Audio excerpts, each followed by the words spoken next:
قال أخبرني محمد بن إبراهيم التيمي أنه سمع علقمة بن وقاص الليثي يقول سمعت عمر بن الخطاب رضي الله عنه على المنبر يقول سمعت رسول الله صلى الله عليه وسلم يقول إنما الأعمال بالنيات وإنما لامرئ ما نوى فمن كانت هجرته إلى دنيا يصيبها أو إلى امرأة ينكحها فهجرته إلى ما هاجر إليه أو كما عليه الصلاة والسلام.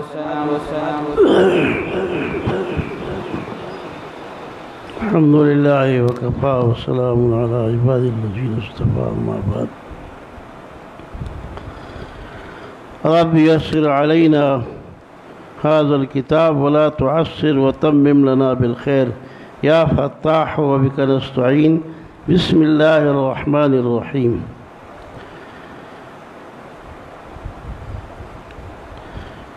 اللہ رب العزت کا جتنا ہم شکر ادا کرے تو وہ کم ہے کہ اللہ رب العزت نے ہم لوگوں کا انتخاب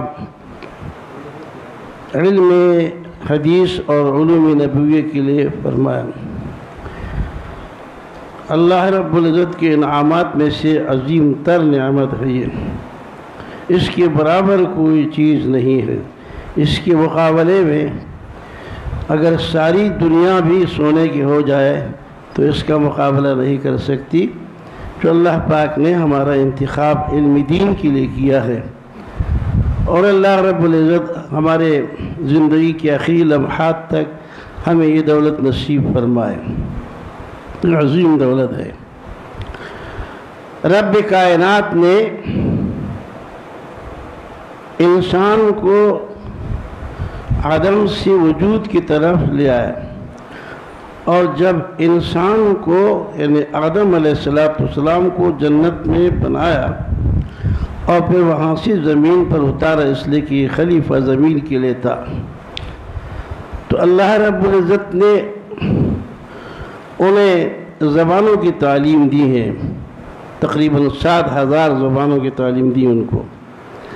اور حضرت آدم علیہ السلام کو اللہ پاک نے اس کے دل میں ڈالا کہ اس طرح سے ان چیزوں کو استعمال کرنا ہے. حضرت آدم علیہ السلام کی اولاد میں شیش علیہ السلام کو بھی اللہ پاک نے علم دیا اور وہ اس میں زیادہ تر تکوینیات کا علم تھا. نوح علیہ السلام تک انبیاء علیہ السلام کو اللہ پاک نے جو علم دیا ہے بولنا کیسے ہیں، سننا کیسے ہیں، دیکھنا کیسے ہیں، چلنا کیسے ہے، یہ علم اللہ پاک نے دیا. اور اس کے ساتھ شریعت کی کچھ امور کا بھی علم دیا. لیکن نوح علیہ السلام کو اللہ پاک نے علوم شریعت سے نوازا. شریعت آ گئی. اب یہ وہ علم ہے. میں آپ کے سامنے وہ بات عرض کر رہا ہوں جو بخاری کی افتتاح میں ہمارے شیخ نے فرمایا. یہ بھی تبرک کے طور پر میں آپ کو بتلا رہا ہوں. میرا شیخ حضرت سیدنا محمد یوسف بنوری رحمۃ اللہ علیہ جس سے ہم نے بخاری بسم اللہ سے شروع کر کے تمت کی آخری حدیث تک ہم نے پڑھی الحمدللہ اور بڑی محبت کے ساتھ. حضرت نے فرمایا کہ اللہ رب العزت نے انسان کو بولنے کی جب توفیق عطا فرمائی تو پھر انسان مختلف ممالک کی مختلف زبانوں میں بولتا ہے. لیکن اس زبان کے بولنے کی ایک حد یہ ہے حواس خمسہ میں سے خاصہ. اس کا دائرہ بہت محدود ہے. صرف بولنے تک ہے، زبان تک ہے. اس میں دیکھنے کی صلاحیت نہیں ہے کہ یہ دیکھ بھی سکے.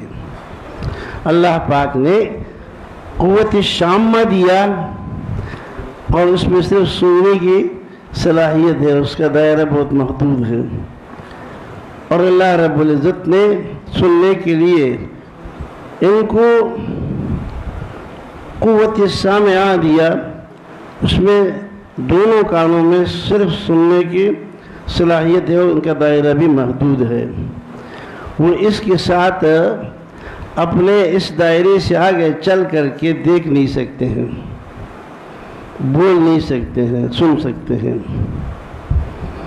اللہ رب العزت نے کسی چیز کے نرمی اور سختی کو معلوم کرنے کے لیے ہاتھ ان کو دے دیا، جس کے اوپر ہاتھ لگایا تو پتہ چلتا ہے کہ یہ نرم چیز ہے یا سخت ہے۔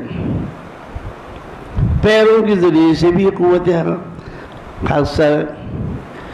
تو یہ فطری اور طبعی طور پر انسان کو یہ 5 قوتیں عطا فرمائی،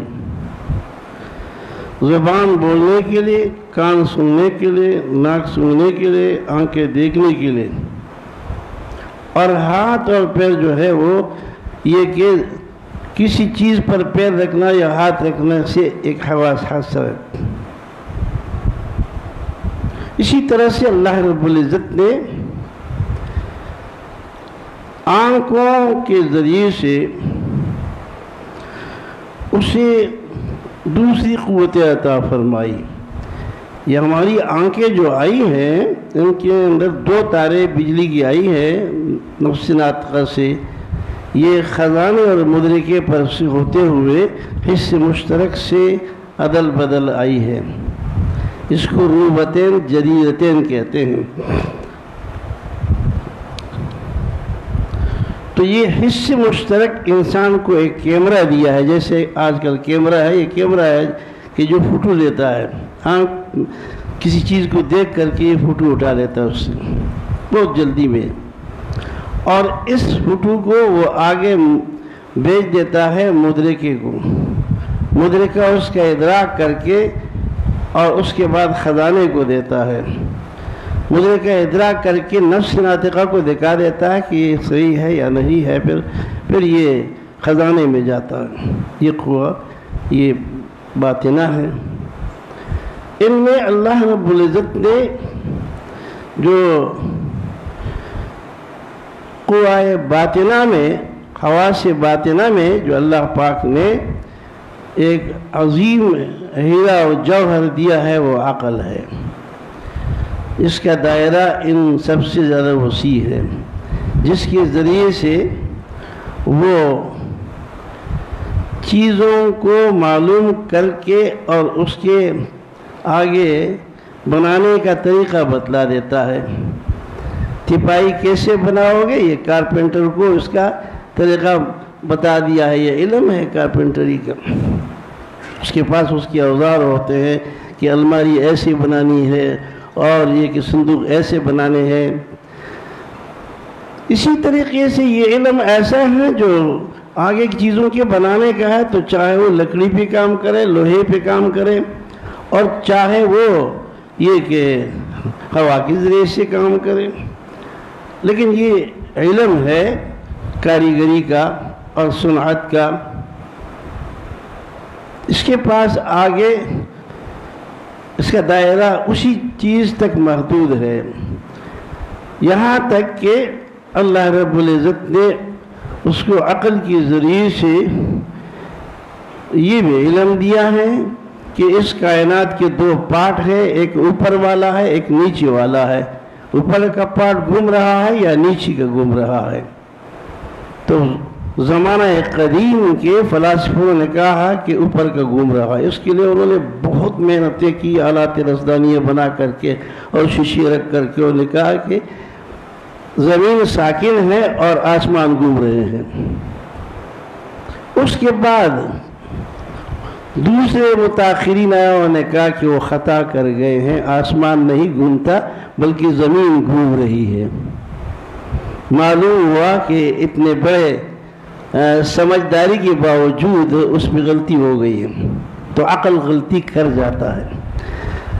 لہذا ایسے کوئی علم ہونا چاہیے انسان کی کامیابی کے لیے کہ اس میں غلطی کا احتمال نہ ہو۔ افلاطون الالہیہ کہلاتے تھے۔ حضرت موسیٰ علیہ السلام سے اس کی ملاقات ہو گئی تو اس نے پوچھا کہ حضرت اگر ہر طرف سے تیر برس رہے ہو تو بچاؤ کی کیا صورت ہوگی؟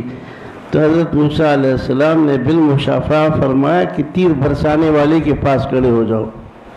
آپ نے دیکھا نہیں ہوگا جو دیہات میں آٹا بنانے کے لیے چکیاں ہیں، ایک نیچے پارٹ ہے ایک اوپر کا پارٹ ہے، اور اس کے درمیان میں ایک اوپر کے پارٹ میں نیچے سے کیل دیا ہوا ہوتا ہے، اور وہ جب پانی آپ چھوڑ دیتے ہیں اس کے اوپر تو وہ کیل گھومتا ہے بڑی تیزی سے۔ وہ کیل جب گھومتا ہے تو یہ اوپر کا پارٹ جو ہے یہ گھوم رہا ہے نیچے کے پارٹ پر، تو جو بھی دانہ جاتا ہے اس کو آٹا بنا لیتا ہے۔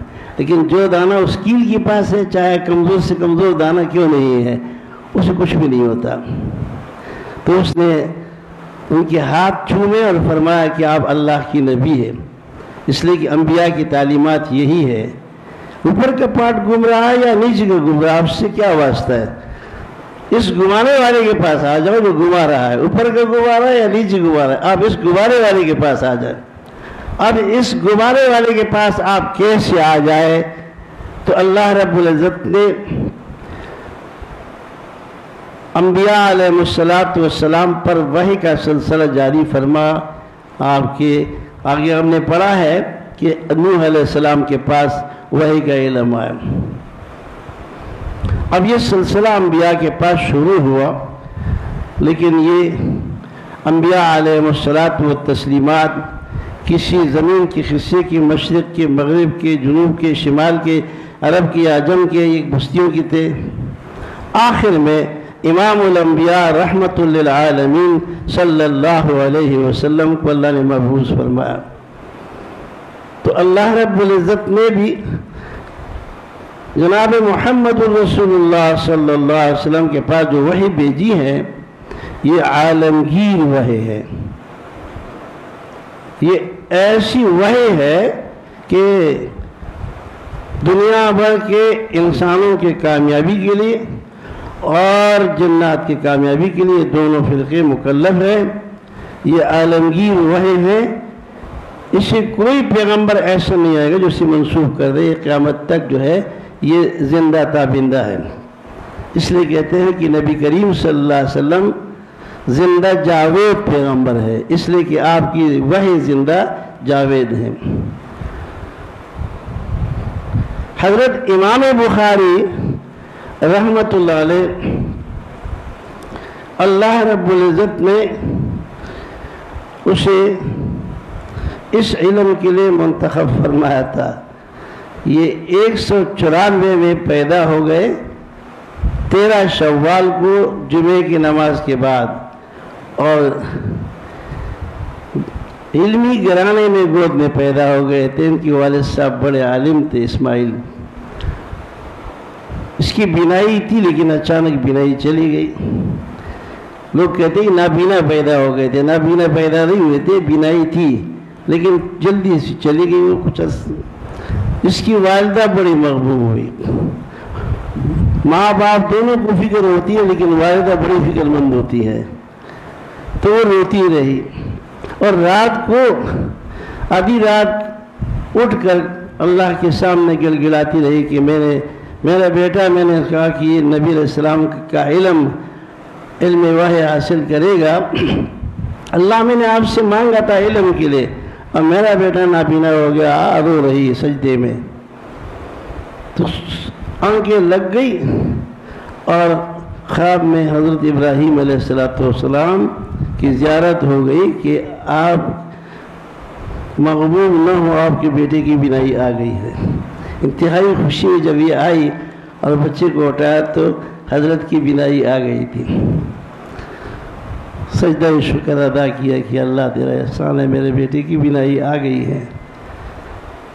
اللہ پاک نے اس کے دل میں قرآن و حدیث کے غیر معمولی محبت کو ڈال دیا تھا۔ 205 میں بخارا کا مشہور ترین محدث حدیث کا امام داخلی صاحب حدیث کا درس دے رہے ہیں، یہ 11ویں سال میں داخل ہے، اور جا کر درس میں بیٹھ گئے۔ وہاں بڑے علماء جیسے آپ بیٹھے، اس سے پیچھے بڑے علماء بیٹھے ہوئے ہیں۔ حضرت نے درس میں سند شروع کیا ہے۔ قال حدثنا سفیان قال حدثنا ابو الزبیر یہ کھڑے ہو گئے کہ استاد جی سند غلط ہے، سند میں غلطی ہے۔ اب 11 سال کے بیٹے کو، بچے کو سب ڈانٹتے ہیں، لوگوں نے آ کے ہماری ڈانٹا کہ تم کون ہو، اتنے بڑے عالم بیان کرتے ہیں۔ تو ادھر خاموش ہو گیا۔ جب وہ درس ہو گیا تو اس نے کہا استاد جی آپ کے پاس اس کی اصل ہے؟ اس نے کہا جا کے دیکھ لینا، سند میں غلطی ہے۔ اللہ اکبر! اب اندازہ لگایا، اللہ نے انتخاب ہی کیا تھا اس کام کے لیے۔ جب اس نے اپنے کاپی کو دیکھا تو اس میں ابو زبیر نہیں تھا، زبیر تھا۔ قال حدثنا سفیان قال حدثنا زبیر۔ آئے تو کہا کہ بیٹا کیا سند ہے؟ اس نے کہا یہ سفیان ابن عیینہ جو ہے یہ حدیث زبیر سے لیتے ہیں، ابو زبیر سے نہیں لیتے ہیں، یہ غلطی تھی۔ بہت خوش ہو گئے۔ بہرحال کہتے ہیں مجھے حدیث کا بڑا شوق تھا تو میں بخارا میں محدثین کے درس میں آتا جاتا تھا اور 70,000 حدیثیں مجھے یاد کیے تھے میں نے۔ 216 میں ان کی والدہ حج پہ جا رہی تھی اور احمد ان کے بڑے بھائی تھے تو محمد کو بھی ساتھ لے لیا اور یہ چلے گئے اللہ کے گھر اور طواف کر کے، اور حج مدینہ منورہ سے ان کی آ گئے تو واپس ہو رہے تھے تو امام بخاری نے کہا والدہ سے کہ آپ نے اللہ سے مجھے علم کے لیے مانگا ہے تو علم کی یہ 2 جگہ ہیں، مجھے مکے میں چھوڑ دیں۔ انہوں نے چھوڑ دیا۔ یہ 2 سال مکہ معظمہ میں رہے اور اس کے بعد 2 سال مدینہ منورہ میں رہے، لیکن اس کا دل لگ گیا۔ وہاں سے ہو کر کے پھر یہ آئے ہیں اور دنیا کے چپے چپے میں یہ بخارا سے سمرقند اور تاشقند اور کوفہ اور بصرہ، عراق، مختلف ممالک میں علم حدیث کو سیکھنے کے لیے کہتے ہیں کہ 1080 اساتذہ سے میں نے علم حاصل کیا۔ میرے اساتذہ 1080 ہے، اور فرمایا کہ 6 لاکھ احادیث میں نے یاد کیے تھے۔ اور میرے استاد اسحاق ابن راہویہ کے درس میں تھا، انہوں نے اپنے خواہش ظاہر کی کہ کاش کہ کوئی تم میں سے صحیح احادیث کو پرکھ کر کے ایک جگہ کی جمع کر لے۔ تو اس کے دل میں بات بیٹھ گئی تو کہنے لگے جب میں اس کے بعد مکہ معظمہ گیا تو وہاں میں نے بخاری لکھنے کی آغاز کر لی۔ مسجد حرام سے میں نے آغاز کی ہیں اور پھر تکمیل کے لیے میں مدینہ منورہ گیا ہوں۔ آج بھی اللہ ہم سب کو بار بار لے جائے۔ بخاری مسجد ہے، وہاں مسجد نبوی سے مشرق کی جانب میں تھوڑے فاصلے پر یہاں بیٹھتے تھے، اور فرمایا کہ چاند کی روشنی میں میں نے قضایا صحابہ اور تابعین لکھی ہیں اور میں نے تاریخ کبیر لکھی ہے چاند کی روشنی میں۔ لوگ کہتے ہیں آپ کو کیسے پتہ چلا کہ اس کی نظر تھی؟ اللہ نے ایسے تیز نظر دے دی کہ چاند کی روشنی میں انہوں نے یہ کتابیں لکھی ہیں اور بخاری شریف کی تکمیل کیا ہے۔ ابتدا کی ہے مسجد حرام سے اور آگے انتہا تک پہنچے مسجد نبوی میں۔ مسجد نبوی میں یہ قدمین میں بیٹھ کر کے یہ اپنی جگہ سے جا کر وہاں مراقبہ کرتے تھے۔ کہتے میں غسل کرتا تھا اور غسل کرنے کے بعد ساری باتیں ہوتی ہیں کہ غسل کرتا تھا، غسل کرنے کے بعد میں 2 رکعت پڑھتا تھا استخارے کی نیت سے اور پھر مراقبہ کرتا تھا۔ مراقبے میں جب میں کامیاب ہوتا تھا کسی حدیث کے متعلق تو میں بخاری میں لکھتا تھا۔ آپ اندازہ لگائیے، ابن صلاح کہتے ہیں کہ مقررات کے ساتھ 7,275 حدیثیں ہیں اور غیر مقررات جو ہے وہ 4,000 حدیثیں ہیں، جبکہ حافظ صاحب کہتے ہیں کہ مقررات جو ہے وہ 9,000 تک ہیں اور غیر مقرر جو ہے وہ 2,513 حدیثیں ہیں۔ اور فتح الباری میں یہ بھی ہے کہ 3000 حدیثیں غیر مکرر ہیں. یہ اقوال بہت مختلف ہیں لوگوں کی. بہرحال آپ یہ اندازہ لگائیے کہ 7,500 حدیثیں مکررات کے ساتھ جو امام بخاری نے 6 لاکھ احادیث میں انتخاب کیا ہے. ہر حدیث کے لیے انہوں نے غسل کیا ہے اور پھر 2 رکعت نماز پڑھی ہیں اور پھر استخارہ کیا اور پھر حدیثیں لکھی ہیں. 16 سال کے عرصے میں یہ کتاب وجود میں آئی ہے اور 16 سال کے بعد جب یہ کتاب تام ہو گئی تو یہ اپنے شیخ یحییٰ ابن معین کے پاس لے کے آئے اور انہوں نے کتاب اس کی پڑھی اور بہت خوش ہوئے اس سے. ان کے استاد تھے یحییٰ ابن معین کا 233 میں انتقال ہوا اور علی ابن مدنی ان کے شیخ تھے, ان کو بھی لے کے گئے تو انہوں نے جب پڑھی تو انتہائی خوشی کے ساتھ ان کا انتقال 34 میں ہوا ہے.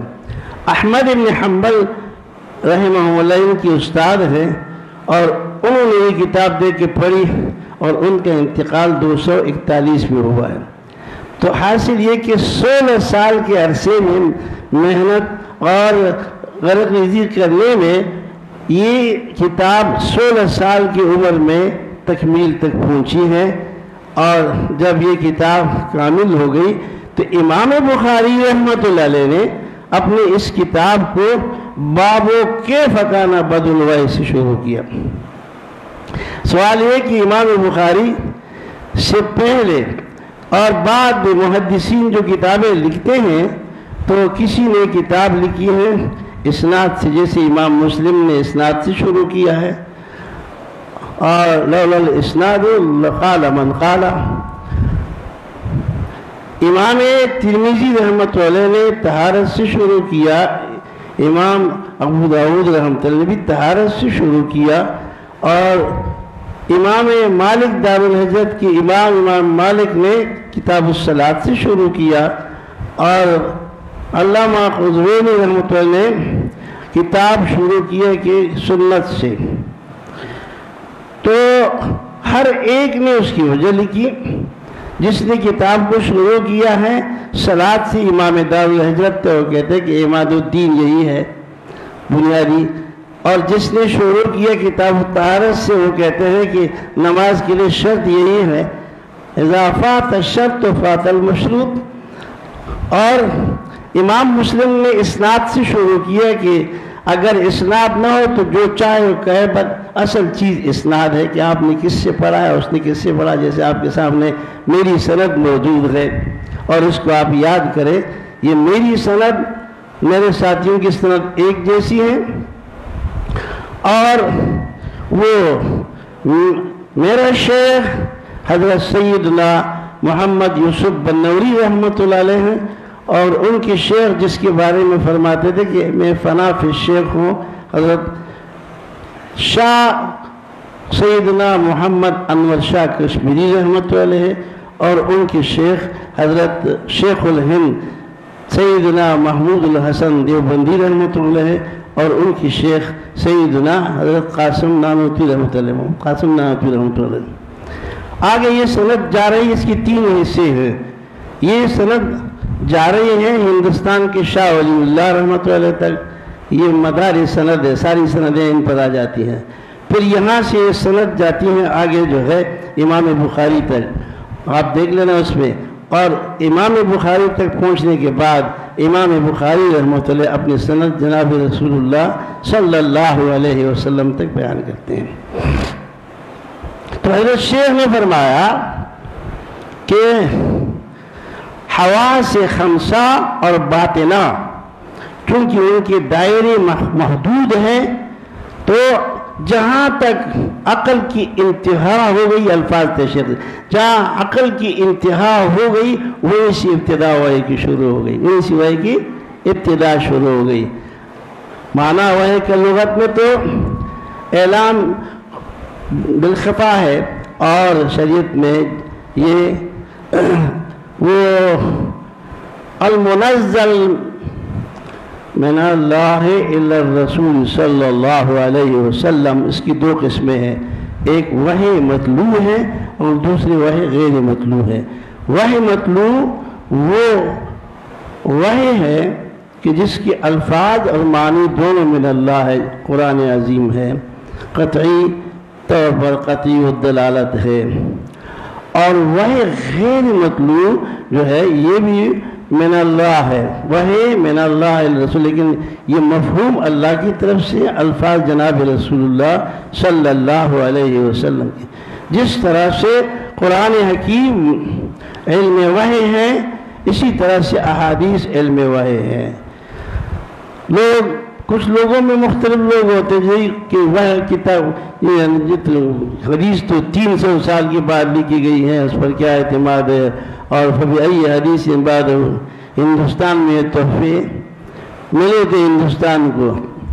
عبداللہ چکڑالوی، سر سید احمد خان اور اسلم بیراج، یہ لوگ پیدا ہو گئے تھے جو کہتے تھے کہ ضرورت کیا ہے اس کی، یہ بعد میں لکھی گئی ہے۔ حضرت نے فرمایا کہ جھوٹ بولا انہوں نے۔ احادیث جب ہم پڑھتے ہیں تو ذخیرہ احادیث تو اکثر ذخیرہ احادیث صحابہ کرام نے لکھ دیا ہے۔ ہمارے پاس ابو ہریرہ رضی اللہ تعالیٰ عنہ کی جو کڑی حدیثیں ہیں وہ 5374 حدیثیں پڑھائی جاتی ہیں، اور حضرت ابو ہریرہ فرماتے ہیں کہ حضرت عبداللہ بن عمر رضی اللہ تعالیٰ عنہ کی حدیثیں مجھ سے کئی زیادہ تھی، اس لیے فَإِنَّهُ يَكْتُبُ وَلَا أَكْتُبُ، وہ نبی علیہ السلام سے لکھتے تھے اور میں نہیں لکھتا تھا۔ ثابت ہو گیا کہ وہ لکھتے تھے۔ کہتے منطق کی ضرورت نہیں ہے، منطق اگر تیسیر المنطق بھی آپ نے پڑھی ہے تو یہ کہ آپ نے قضاء پڑھے ہیں کہ سالبہ کلیہ کا نقیض موجب جزیہ ہے۔ وہ یہ بھی دلیل پیش کرتے ہیں کہ حدیث لکھنا تو حرام ہے، اس لیے کہ مسلم جلد ثانی 414 صفحے پر ابو سعید خدری کی حدیث لا تکتبوا عنی غیر القرآن، قرآن کے علاوہ مت لکھو مجھ سے، فمن کتبہ فلیمحہ، اگر اس نے لکھا ہے کسی تو اس کو مٹا دے۔ کہتے ہیں حدیث لکھنا تو حرام ہے، جائز نہیں، نبی اسلام نے منع فرمایا۔ تو طالب علم یہ کہتے ہیں کہ یہ سالبہ کلیہ ہے، لا تکتبوا عنی غیر القرآن، یہ سالبہ کلیہ ہے۔ اور ابو ہریرہ کا یہ فرمان کہ فَإِنَّهُ يَكْتُبُ وَلَا أَكْتُبُ موجب جزیہ ہے، اور جو بخاری میں آگے 22 صفحے پہ پڑھو گے، رحمت للعالمین صلی اللہ علیہ وسلم نے حجۃ الوداع میں ایک خطبہ دیا، اور خطبہ دیا تو ایک شخص یمن کا ابو شاہ مشہور تھا، وہ کڑا ہوا، اس نے کہا یا رسول اللہ یہ حدیث میرے لیے لکھوا دے، تو آپ نے فرمایا اکتبوا لابی شاہ، لکھ دو ابو شاہ کے لیے۔ یہ اکتبو کا حکم ہے اور ابو شاہ کے لیے لکھ دیا گیا، اور جو لکھ دیا گیا یہ حدیث ہے۔ تو کتابت حدیث ثابت ہو گئی، اور یہ موجب جزیہ ہے۔ ایجاب جزی سلب کلی کو ختم کر دیتا ہے، لہذا یہ جھوٹ ہے کہ حدیث بعد میں لکھی گئی ہے۔ صحابہ کرام کے نوشتے موجود تھے۔ عبداللہ بن عمرو بن العاص کہتے ہیں کہ نبی علیہ السلام سے میں نے جو احادیث لکھی تھی اس کا نام صادقہ تھا، اور میری زندگی میں محبوب ترین 2 چیزیں تھیں، ایک وہ زمین جو نبی علیہ السلام نے کاٹ کے مجھے دی تھی، اور ایک وہ کتاب جو میں نے نبی علیہ السلام سے لکھی تھی خود۔ حضرت علی رضی اللہ تعالیٰ عنہ کے بیگ گود میں جو ہے ایک حدیث کا مجموعہ ہوتا تھا، اور کسی نے کہا کیا کہا یہ احادیث ہے جو میں نے نبی علیہ السلام سے لکھی ہے۔ ایسے بہت سارے صحابہ کے واقعات ہیں جنہوں نے نبی علیہ السلام سے حدیثیں لکھی ہیں۔ تو یہ بات یاد رکھو کہ وحی کی 2 قسمیں ہیں، ایک مطلوع ہے، دوسرا غیر مطلوع ہے۔ وحی مطلوب حجت ہے اور غیر مطلوب حجت ہے۔ فرق اتنا ہے کہ غیر مطلوب جو حدیث ہے مفہوم اللہ کی طرف سے ہے، الفاظ جناب رسول اللہ صلی اللہ علیہ وسلم کے ہیں۔ یہ جو احادیث آگے آ رہے ہیں، یہ احادیث یہ غیر مطلوب ہے، اور یہ حجت اور دلیل ہے۔ امام بخاری رحمۃ اللہ نے کتاب کو باب بدء الوحی سے شروع کیا ہے، کیف کان باب بد، یہ کیف کان آگے استاد آپ تو پڑھائے گا کہ امام بخاری نے کیفا کتنے مقامات پر ذکر کیا اور اس سے مقصد ان کا کیا ہے۔ کیف کان بدء الوحی، یہ بدء الوحی ہے بھی بدء الوحی بھی ہے، دونوں ہے۔ تو یہاں بدء الوحی اس کے معنی ابتداء وحی کے، بدء الوحی کے معنی ظہور وحی کے، کب سے ہوا ہے۔ رحمت للعالمین صلی اللہ علیہ وسلم مکہ معظمہ میں پیدا ہوئے تھے اور آپ نے 39 سال یہاں پورے گزارے، 6 مہینے اوپر۔ اس کے بعد آپ خلا پسند ہو گئے کہ کسی اونچے پہاڑ میں جا کر کے میں بیٹھ جاؤں اور مراقبہ کرتا رہوں۔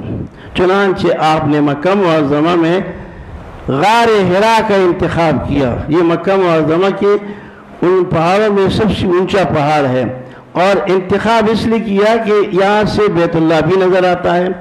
وہاں جا کر 6 مہینے تک آپ نے چلہ کشی کی۔ جب آپ کے 40 سال پورے ہو گئے تو حضرت جبریل علیہ السلام آپ کے پاس آئے اور آ کر کے آپ کو گلے سے لگایا، فرمایا کہ مجھے گلے سے لگا کے زور لگا دیا، دبا دیا، دبوچا، اور فرمایا کہ اقرأ پڑھ۔ میں نے جواب میں کہا ما انا بقارئ، میں نے پڑھا نہیں، کسی مکتب میں الف سے با تک پڑھا نہیں ہوں میں۔ چھوڑ دیا، تھوڑی دیر کے پھر لگایا اور پھر پہلے سے زیادہ زور لگایا اور پھر فرمایا اقرأ، میں نے جواب دیا ما انا بقارئ، چھوڑ دیا۔ تیسرے بار جو ملایا مجھے ایسا دبوچا کہ میں نے سوچا کہ میری پسلی اس کی پسلی میں چلی گئی، اور فرمایا اقرأ بسم ربک الذی خلق خلق الانسان من علق اقرأ وربک الاکرم الذی خلق الانسان من علق۔ یہ 5 آیتیں اب بھی لکھی ہوئی اس غار پہ، اور یہ پڑھا کے چلے گئے۔ اللہ کے رسول صلی اللہ علیہ وسلم آئے، حضرت خدیجہ الکبریٰ جس کے ساتھ 25 سال کی عمر میں 40 سال خاتون تھی، نکاح ہو گیا تھا، اور بہت زیادہ قابل اور بہت زیادہ ہر حسن کے مالک تھی، حسن ظاہری اور باطنی کی بہت بڑی خلیق تھی، تجربہ کار تھی۔ وہ آپ کو تسلی دیتی تھی۔ جب آپ آئے تو آپ بہت پریشان تھے، تو انہوں نے کہا کہ آپ مغموم نہ ہو، اللہ پاک آپ کو غمگین نہیں کرے گا، لا یخزیک اللہ ابدا، آپ ہمیشہ خوشحال رہیں گے، اس لیے کہ آپ کے اندر کچھ صفات ہے۔ ایک یہ کہ آپ مہمان نواز ہے، پھر آپ اپنوں سے صلہ رحمی کرتے ہیں، غریبوں کی مدد کرتے ہیں، یہ تقریر شروع کر دی۔ لیکن 3 سال تک پھر وحی بند رہی، جبریل علیہ السلام نہیں آئے۔ حضرت میکائیل علیہ السلام آتے تھے، ملتے تھے اور کچھ جملے بتاتے تھے، لیکن جبریل علیہ السلام نہیں آئے۔ جبریل علیہ السلام اس نے 3 دفعہ دبوچا ہے، جس نے آپ کو علم سکھایا ہے پہلی مرتبہ، جس نے آپ کو بخاری پڑھایا ہے۔ آگے آپ 1000 استادوں سے پڑھ لیں، لیکن اس کی محبت دل سے اترتی نہیں ہے۔ میں آپ کو بتاؤں کہ ہم تو اساتذہ سے بذات خود میرا طریقہ رہا کہ استادوں سے محبت کرتا تھا، لیکن میں جب حضرت بنوری صاحب کو دیکھا تو سب بھول گیا۔ اب وہ محبت دل میں رچ مچ ہو گئی۔ تو جبریل علیہ السلام نے 3 دفعہ دبوچا ہے اس کو، اور اس نے اندر روح ڈال دیا اپنا، اور مناسبت پیدا کر دی آپ نے۔ اب وہ نہیں آیا تو غمگین نے فرمایا کہ میں اونچی پہاڑ پہ جاتا تھا کہ میں اپنے آپ کو گرا دوں، لیکن حضرت میکائیل آتے تھے، تسلی دیتے تھے، کچھ جملے بتاتے تھے۔ 3 سال کے میں جبریل نہیں آئے۔ 3 سال کے بعد ہے جبریل علیہ السلام آئے، اور یہ وحی لے کر یا ایھا المدثر قم فانذر وربک فکبر وثیابک فطہر والرجز فاہجر ولا تمنن تستکثر ولربک فاصبر۔ سورہ مدثر آ گئی، پھر سورہ مزمل آ گئی۔ پہلی صورت کون سی ہے؟ کہتے بعض کہتے ہیں کہ پہلی صورت جو ہے وہ سورہ مزمل ہے، کوئی کہتے ہیں سورہ مدثر ہے، کوئی کہتے ہیں سورہ اقرا ہے۔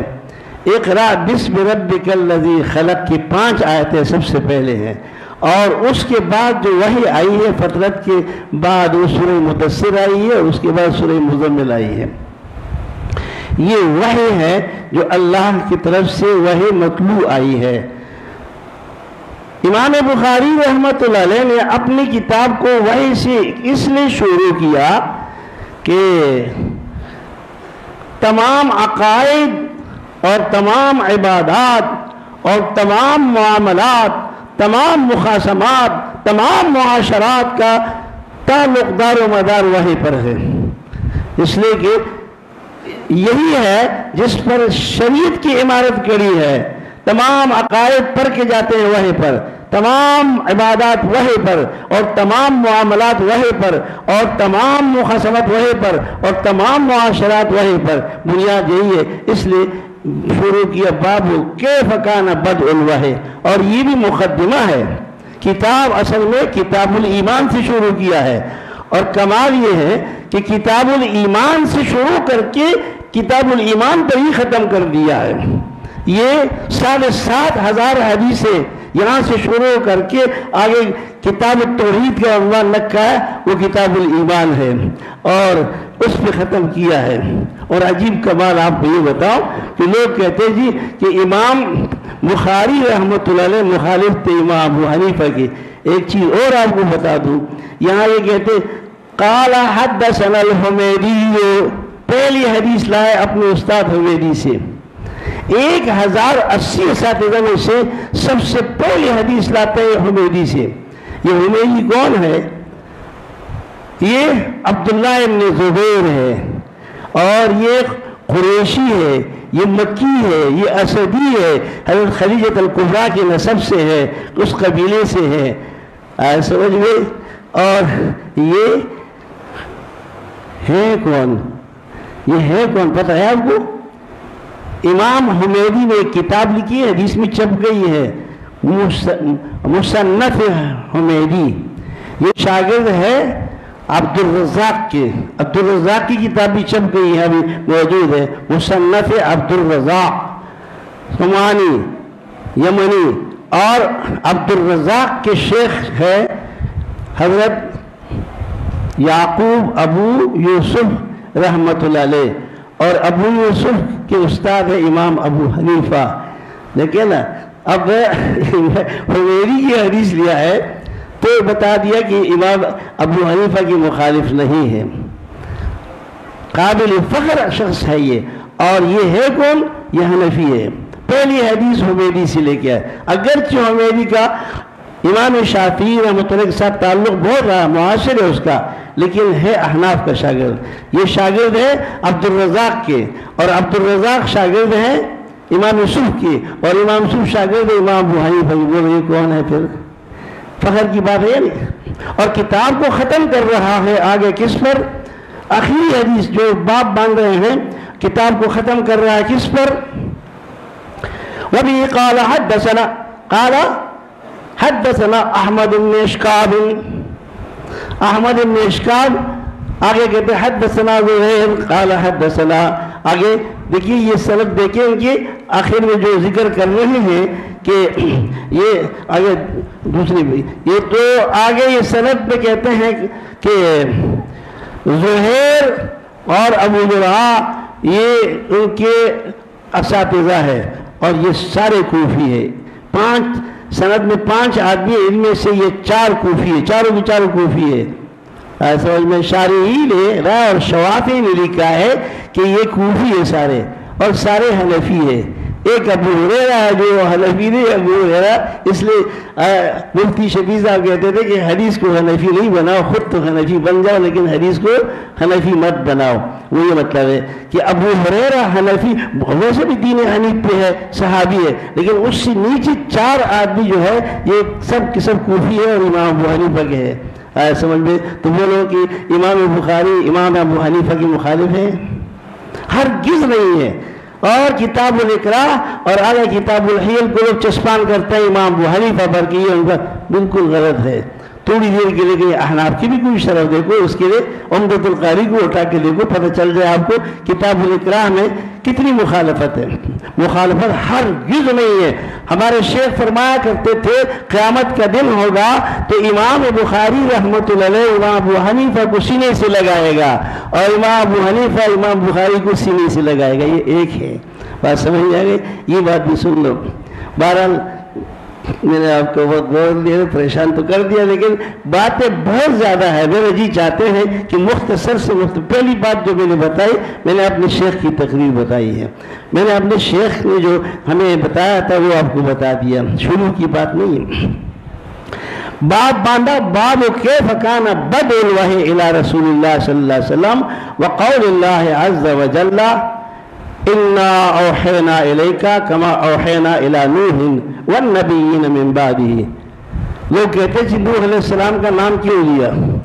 میں نے آپ کو پہلے سے بتایا کہ آدم علیہ السلام سے نوح علیہ السلام تک وحی ہوتی رہی، لیکن اس میں زیادہ تر وحی تکوینیات کی ہوتی تھی، تشریعات کے اجزاء ہوتے تھے، اور نوح علیہ السلام سے کے پاس جو ہے تشریعی وحی آ گئی، شریعت یہاں آ گئی۔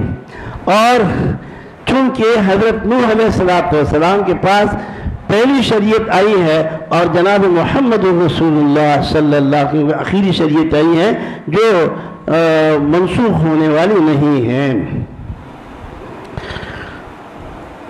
حضرت امام بخاری رحمۃ اللہ علیہ نے حدثنا الحمیدی، نام یاد رکھو ان کا، کہ ان کا نام ہے عبداللہ ابن زبیر۔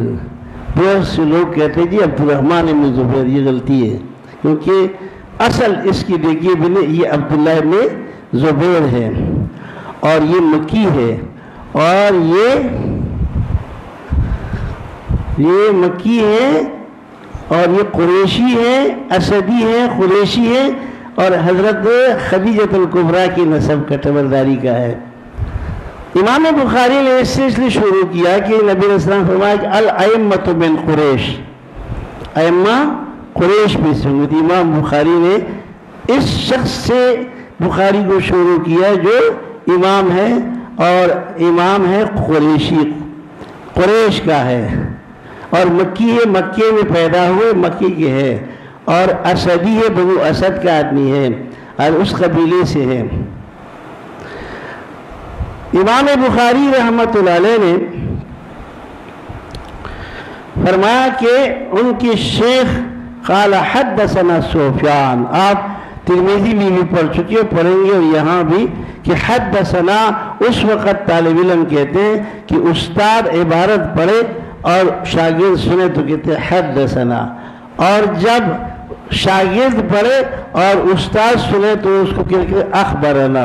ہم حدثنا کہتے ہیں اس لیے کہ حضرت بندوری صاحب کے سامنے ہم عبارت پڑھنے والے دو آدمی تھے، ایک وہ عبد المجید صاحب تھا، ہمارے ساتھی تھے عبد المجید صاحب، اور ایک میں، تو خود ہم پڑھتے تھے، حضرت سنتے تھے، تو ہم کہتے کہ ہم نے اس لیے سنا ملی کہ حدثنا، اور حضرت بھی ایسے تھے۔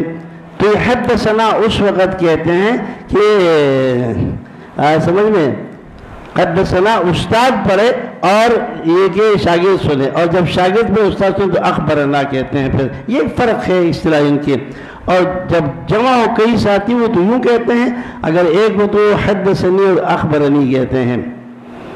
تو کہتے ہیں حدثنا سفیان، سفیان دو ہے، ایک سفیان ابن عیینہ ہے اور ایک سفیان ثوری ہے۔ یہاں پر سفیان ابن عیینہ دونوں معاصر ہیں اور دونوں ائمۃ الجرح والتعدیل میں سے ہیں، بڑے ائمہ ہیں، امام بخاری کی دونوں استاد ہیں، لیکن قرائن سے پھر فرق ہوتا ہے کہ یہاں پر ابن عیینہ ہے اور یہ سفیان ابن سیرین نہیں۔ بہرحال ان کے شیخ ہے یحییٰ ابن سعید الانصاری قال اخبرنی محمد ابن ابراہیم التیمی انه سمع علقمة ابن ابی وقاص، علقمہ بیٹا وقاص کا ہے اور وقاص اللیثی کہتے ہیں، سمعت عمر ابن الخطاب رضی اللہ عنہ علی المنبر، میں نے امیر المومنین عمر سے منبر پر سنا ہے، یہ حدیث میں سنی، آپ فرما رہے تھے سمعت رسول اللہ صلی اللہ علیہ وسلم یقول انما الاعمال بالنیات، بے شک سوائے اس کے اعمال کا دار و مدار نیتوں پر ہے، وَإِنَّمَا لِإِمْرِئٍ مَّا نَوَىٰ، اور آدمی کے لیے وہی حصہ ہے جو اس نے نیت کی ہے، وَمَنْ كَانَتْ هِجْرَتُهُ إِلَىٰ دُنْيَا، جس کی ہجرت دنیا کی طرف ہو، جو ان کو ملے، اور امرأتن یا عورت کی طرف ہو ینکحھا تو نکاح کرے اس سے، وہجرتہ الی ما ہاجر الیہ، بس ہجرت اس کی طرف ہے جس کی طرف اس نے ہجرت کی ہے۔ یہاں ایک معمہ ہے کہ حدیث لائے، امام پہلے حدیث لائے اور ترجمۃ الباب سے مناسبت نہیں ہے، تو ہمارے حضرت فرمایا 13 وجوہات پر حاشیے میں ذکر کیا۔ یہ حضرت مولانا سیدنا احمد علی سہارنپوری رحمۃ اللہ کا حاشیہ ہے، جو روح شروع ہے، بہت جس نے 10-15 شروع دیکھی ہو تو اس کی روح ہے، وہ بہت قیمتی حاشیہ ہے۔ بعض لوگوں نے ہتھیار ڈال دیے کہ یہ حدیث مناسبت نہیں ہے، لیکن یہ کتاب بھی شروع نہیں کی، یہ مقدمہ ہے کتاب الایمان کا۔ ملا آواز کہ چپ نہ، کسی نے کچھ کہا، ہاں شیخ نے فرمایا کہ رحمت للعالمین صلی اللہ علیہ وسلم کی ایک ہجرت ہے غار حرا کی طرف، اور دوسری ہجرت ہے مدینے کی طرف۔ تو غار حرا کی ہجرت سے بدء الوحی ہے، اور مدینے کی طرف جب آپ نے ہجرت کی تو وہاں پر اتمام الوحی ہے، یہاں سے شروع ہو گئی اور وہاں تام ہو گئی، لہذا مناسبت واحد ہے کہ کیف کان بدء الوحی، اور وحی چونکہ آدم ہجرت کے بعد آئی ہیں، آپ کی ہجرت کے بعد آئی ہیں۔ اور یہ بھی فرمایا کہ نبی کریم صلی اللہ علیہ وسلم کے بارے میں اللہ نے فرمایا انک لعلی خلق عظیم، آپ کے عالی اخلاق تھے، اور ان عالی اخلاق سے جب آپ نے ہجرت کی تو اللہ رب العزت نے آپ کو عالمی وحی، عالمگیر وحی کی ابتدا آپ نے کرائی یہاں سے۔ ہمارے شیخ کے شیخ شاہ صاحب فرماتے ہیں کہ عمل کے 2 جہت ہے، ایک جہت صدور ہے اور ایک جہت ثبوت ہے، جہت صدور اور جہت ثبوت۔ جہت ثبوت تو وحی سے ہے، اور جہت صدور جو ہے وہ عامل سے، عمل سے ہے، لہذا کہ اس کے حدیث کی مطابقت باب کیف کان بدء الوحی سے اس اعتبار سے ہے کہ جہت ثبوت تو وحی سے ہے، اور عمل کی جہت صدور جو ہے وہ انسان سے ہے۔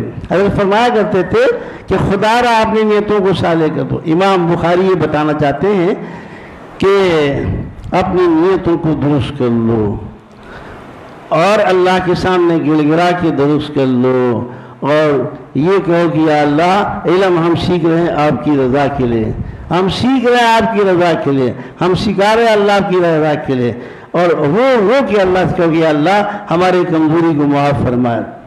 بعض لوگوں کا خیال ہوتا ہے کہ میرا ابا جو ہے وہ شیخ الحدیث ہے، بعض کہتے ہیں کہ جی میرا ابا مسجد کا پیش امام ہے، اور بعض کہ یہ تو حقیقت ہے، آپ پڑھ لیں امام غزالی رحمۃ اللہ جس مدرسے میں تھے، اور ایک صاحب اس کی خدمت کرتے تھے تو شکایت لگ گئی کہ مال ضائع کر رہے ہو، تو اس نے اپنے بیس بدل دیا اور طلباء سے فردن پوچھا، کسی نے کہا میرا باپ مسجد کا امام ہے اس لیے پڑھ رہا ہوں، کسی نے کہا کہ وہ عالم ہے اس لیے پڑھ رہا ہوں۔ بہت زیادہ بددل ہو گئے کہ کل سے مدرسے کو تالا لگا کے بند کرتا ہوں۔ امام غزالی پڑھ رہے، مطالعہ کر رہے تھے، آ کے بیٹھ گئے اور انتظار کرتے رہ جائے۔ امام غزالی نے سر اٹھایا تو کہنے لگے کیوں اتنا محنت کرتے ہو؟ اس نے کہا اللہ کی معرفت حاصل کرنے کے لیے، اس کی رضا کے لیے، وہ اللہ پاک کی رضا بغیر علم کی نہیں ہو سکتا، اس لیے علم سیکھ رہا ہوں کہ اللہ راضی ہو جاؤ۔ اس نے اعلان کر دی کہ مدرسہ جاری رہے گا، میں تالا نہیں لگوں گا، ایک آدمی کی وجہ سے۔ بہرحال اللہ تعالیٰ ہم سب پر رحم و کرم فرمائے، اور اللہ تعالیٰ ہماری خامیاں اور ہماری کمزوریاں معاف فرمائے۔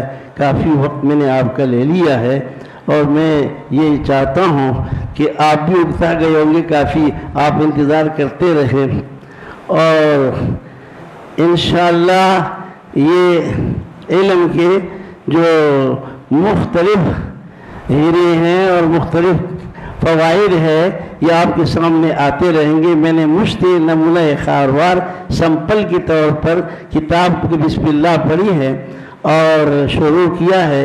میں دعا کرتا ہوں کہ اللہ رب العزت آپ کو باعمل عالم بنا دے، اور اللہ تعالیٰ دونوں جہان میں سرخروئی کی زندگی نصیب فرمائے۔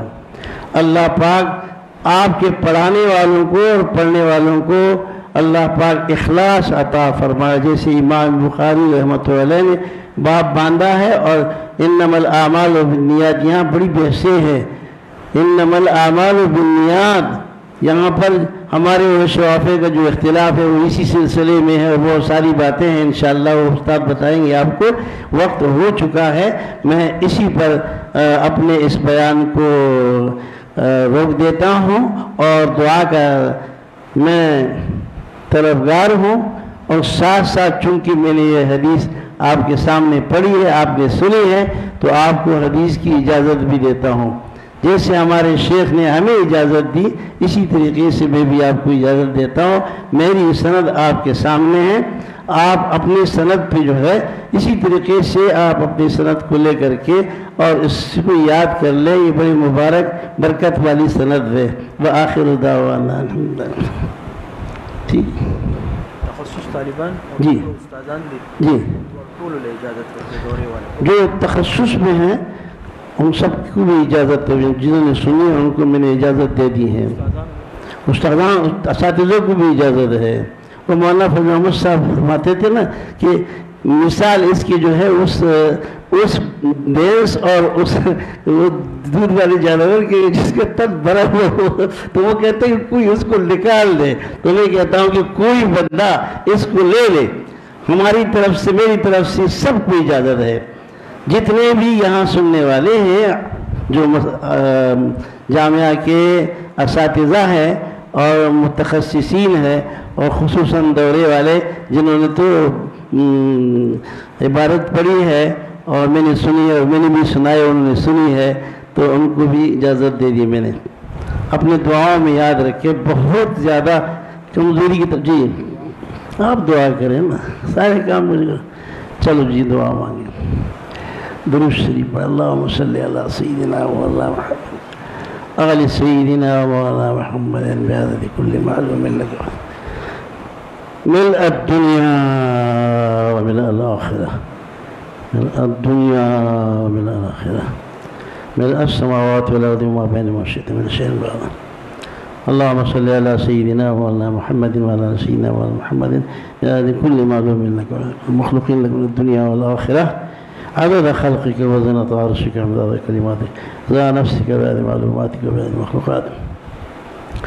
اللهم اجعل الله عنا سيدنا مولانا محمد صلى الله عليه وسلم۔ اللهم انت السلام منك السلام تبارك يا ذا الجلال۔ اللهم لا مانع لما اعطيت ولا معطي لما منعت ولا ينفع ذا الجد منك الجد۔ اللهم انا على ذكرك وشكرك وحسن عبادتك۔ اللهم انك عفو تحب العفو فاعف عنا۔ اللهم انا نسألك العفو والعافية والمعافاة الدائمة في الدين والدنيا والآخرة۔ یا اللہ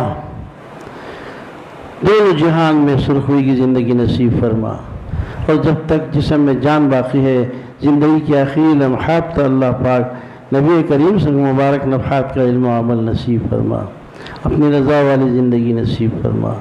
یا اللہ ہماری نسلوں میں علم کا سلسلہ، بعمل علم کا سلسلہ جاری رکھیں، ہر قسم کے آفات سے، خرافات سے اللہ تعالیٰ حفاظت فرما۔